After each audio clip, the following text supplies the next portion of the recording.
Donc l'objet de ce courrier est très clair. Mais le plus important, au milieu de ce courrier, je retrouve une phrase qui m'a marqué.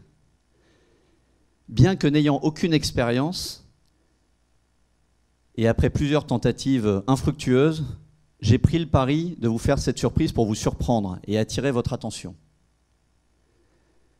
Entre les lignes, je lis « pas d'expérience, pas de job ».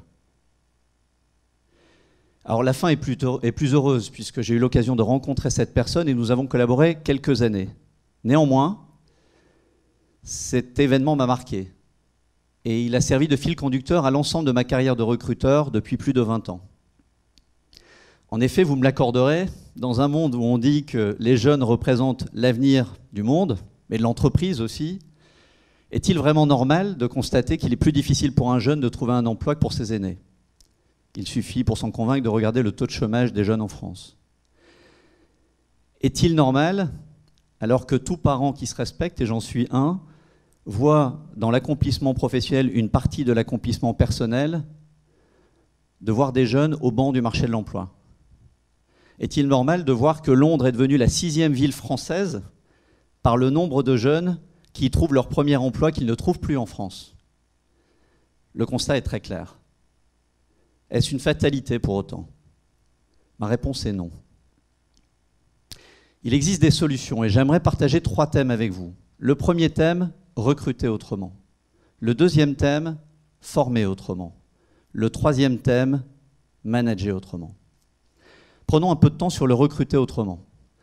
Depuis des décennies, les méthodes de recrutement n'ont pas changé. Elles consistent à repérer des méthodes de recrutement axées sur les mots-clés et à rechercher des compétences. Alors historiquement, ça se traduisait par une lettre de motivation, un CV, qui reportait une expérience, parfois longue comme le bras, ou très difficile à relater quand on sortait de ses études sans expérience. On aurait pu imaginer que la révolution digitale aurait pu résoudre ce dilemme-là. Il n'en a rien été. Et pourtant, souvenez-vous, c'est probablement le monde du recrutement qui a été parmi les premiers secteurs concernés par la révolution digitale avec l'émergence des job boards fin des années 90. Mais ces job boards n'ont fait qu'empiler des CV et à nouveau enfermer le recruteur dans l'idée de rechercher des mots-clés, voire mieux, de porter des algorithmes qui amènent toujours à cette logique de compétences et de mots-clés. Les réseaux sociaux, finalement, n'ont fait qu'évoluer dans le même sens en mettant juste en lumière des candidatures dites passives en plus des candidatures actives. Alors comment fait-on pour sortir d'une logique de compétences et aller vers une logique de potentiel où probablement les jeunes y trouveront un meilleur terrain de jeu? Comment fait-on pour sortir de méthodes de recrutement axées sur des normes, des algorithmes et aller vers un recrutement qu'on dit plus affinitaire? J'ai une très bonne nouvelle. Les technologies devraient nous y aider et commencent à nous y aider. Première innovation, vous connaissez tous le quotient intellectuel. Très longtemps, il est resté roi et il a identifié la capacité de quelqu'un à raisonner, délaissant parfois la capacité de quelqu'un à agir ou à interagir. Or, vous l'imaginez bien, dans un monde qui évolue à une vitesse incroyable, il est essentiel d'avoir des capacités d'adaptation et un peu de jeu de jambes. La bonne nouvelle, c'est que le quotient émotionnel devrait rapidement équilibrer le quotient intellectuel. Pour le dire rapidement, le quotient émotionnel, c'est la faculté à pouvoir s'adapter à des situations, à des mises en situation, à des relations interpersonnelles, et qui permet également de gérer ses émotions dans des situations spécifiques, comme par exemple la pression, le stress, nécessaire compagnon de changements extrêmement rapides. Ce quotient émotionnel fait l'objet de recherches et devrait délivrer les premiers outils d'assessment qui vont enfin remettre au même niveau quotient intellectuel, quotient émotionnel. Deuxième item, la culture d'entreprise. On le dit très peu, mais en France, 30% des recrutements échouent durant la première année parmi les personnes en CDI. Et la raison majeure en est que les personnes ne s'adaptent pas nécessairement à la culture d'entreprise ou au style de management de l'entreprise. Il serait de fait une très bonne idée de pouvoir anticiper cette capacité de matching entre une personnalité, une motivation personnelle et la culture de l'entreprise qui vous accueille. La bonne nouvelle là aussi, c'est que les technologies vont nous aider. Le big data fait également son émergence au sein du monde du recrutement. et par la loi des grands nombres permet d'anticiper les caractéristiques d'un candidat donné, en termes de personnalité et surtout de motivation au travail, et ce qui réunit dans un même ADN l'ensemble des collaborateurs d'une entreprise. Bien sûr, ça n'est pas une science exacte, mais ça permet juste de comprendre ce qui peut transférer les fiançailles, qui sont la période d'essai dans le cadre d'un contrat de recrutement, en mariage réussi entre un candidat et une entreprise. Là aussi, les technologies ont évolué et devraient nous aider. J'ai souvent tendance à le dire, souvent dans mon entreprise, je suis sûr que les meilleurs concurrents, les meilleurs collaborateurs de mes concurrents ne réussiront pas nécessairement dans mon entreprise. La raison en est simple, les compétences sont là, leur personnalité, leur motivation sont peut-être pas toujours adaptées à la culture entreprise qui est celle de notre entreprise. Alors bien sûr, les technologies ne font pas tout. Et sur ce volet recruter autrement, j'aimerais terminer en disant que la poignée de main, la relation interpersonnelle, qui est aussi importante dans un monde professionnel que dans un monde personnel, auront toujours une place centrale dans cette belle qualité qu'est la rencontre professionnelle. D'ailleurs, à ce titre, depuis 20 ans, j'ai une hygiène qui consiste à toujours voir 2 candidats par semaine, de façon à identifier des candidats dits coup de cœur, où aucun mot-clé n'est intervenu dans la collaboration et dans la mise en relation. Le recruter autrement est important, je vous le disais, et je voudrais m'attarder maintenant sur le former autrement. Nos parents nous disaient « passe ton bac et tu travailleras après ». Nous-mêmes, en tant que parents, parfois, disons « passe ton bac plus 5 et après tu travailleras ».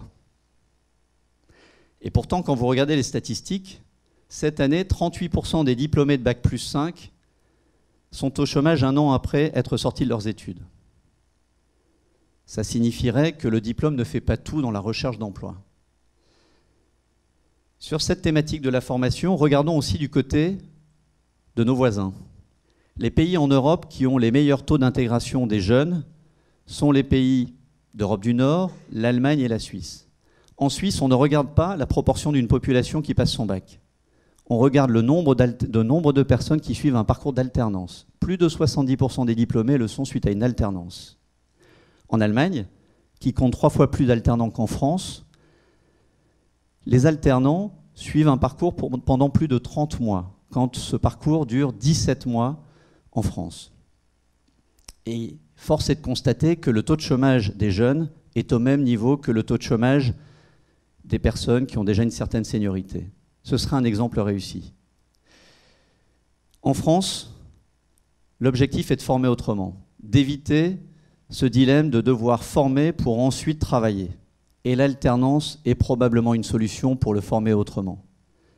Considérant qu'aujourd'hui 400 000 emplois ne sont pas pourvus en France, il faudrait appeler une expérience professionnelle plus tôt dans le parcours qui permette de comprendre quel comportement adopter dans une entreprise, comment également mettre à profit l'ensemble de ce que l'on apprend sur les bancs de l'école dans l'entreprise avec une appropriation immédiate et pas quelques années après. Mais le former autrement, c'est aussi de la technologie. On le sait, les jeunes sont très férus de digital et de solutions à distance. La première innovation pédagogique a été le e-learning, maintenant probablement un peu dépassé, mais qui a permis de faire de la formation distancielle. Une autre actuelle, ce sont les MOOC, qui ont cet objectif de faire en sorte que tout ce qui est matière précise, littéraire, est appris avant la séance collaborative au sein de l'école. Et cette séance, loin d'être le fait d'un professeur au milieu d'une salle entre 4 murs avec un tableau déversant une pédagogie descendante, est plutôt le fait d'une pédagogie collaborative, avec l'idée notamment de l'émergence du virtual learning. C'est-à-dire cette idée d'avoir un professeur, un chercheur, qui s'adresse à une communauté de personnes un peu partout dans le monde, sur leur choix, et qui participe à l'appropriation du programme pédagogique. Et dans le monde de l'entreprise, cela se traduit également par ce qu'on appelle les serious games, c'est-à-dire l'objectif de pouvoir jouer de façon à s'approprier un contenu dans un environnement collaboratif, participatif, avec un plaisir à l'enseignement beaucoup plus important. Se former autrement est une clé. Se recruter autrement est une clé. Mais ça ne serait rien s'il n'y avait pas le manager autrement. Manager autrement, c'est la capacité qu'auront maintenant les entreprises et les managers formés sur les bancs de l'école, de pouvoir manager 3 générations dans une même entreprise, avec l'allongement de la vie professionnelle. C'est la capacité à manager le multiculturel, avec une mixité de plus en plus importante à l'école. C'est la capacité à gérer dans un même projet des personnes en CDI, mais aussi des freelances, des sous-traitants, des intérimaires. C'est la capacité à gérer tous ces formats-là.